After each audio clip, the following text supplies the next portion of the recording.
కాళేశ్వరం ప్రాజెక్టులో హరీష్ రావు మా కేసీఆర్ దోసుకున్నాడని చెప్తుంది. దాన్ని నేర్చుకోండి.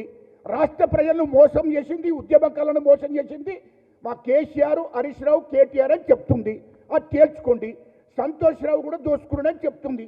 కవితనే, మేం కాదు చెప్పేది, కవిత గారే చెప్తున్నారు మీ కుటుంబం గురించి. వాస్తవే, 8 లక్షల కోట్లు అప్పు చేసింది వాస్తవమే, తెలంగాణ రాష్ట్రాన్ని దోసుకున్నది వాస్తవని కవితనే ఒప్పుకుంటుంది కదా. మొదలు కవిత గురించి తెలుసుకోవయ్యా, మా పార్టీ గురించి కాదు. ఈ తెలంగాణ ప్రజల గురించి వదిలేయి.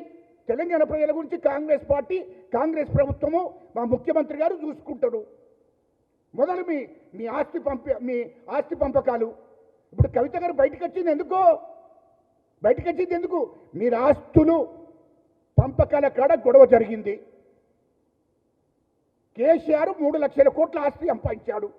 అది పంపకాలు సరిగా జరగలేదు. 30,000 ఎకరాలు హైదరాబాద్ చుట్టూ 30,000 ఎకరాలు బినామీ పేర్ల మీద సంపాదించారు. అది పంపకాలు సరిగా జరగలేదు. కేసీఆర్ ఏమన్నాడు తెలుసు నా అక్క కవితక్క? కేసీఆర్ గారు ఆ రోజు ఏమన్నాడు?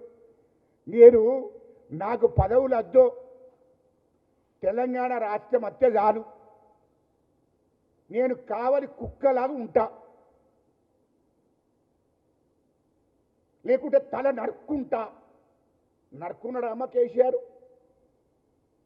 కావలి కుక్కలాగా ఉన్నాడా అమ్మ? ఇప్పుడు నువ్వు రాళ్లతో ఎవరు కొడతారమ్మా? అంటే మీరు మాటలు నేర్చుకున్నారమ్మా. మీ కుటుంబము ఒక దొరస అని మాటలు నేర్చుకొని తెలంగాణ ప్రజలను మభ్యపెట్టాలని చూస్తున్నారు.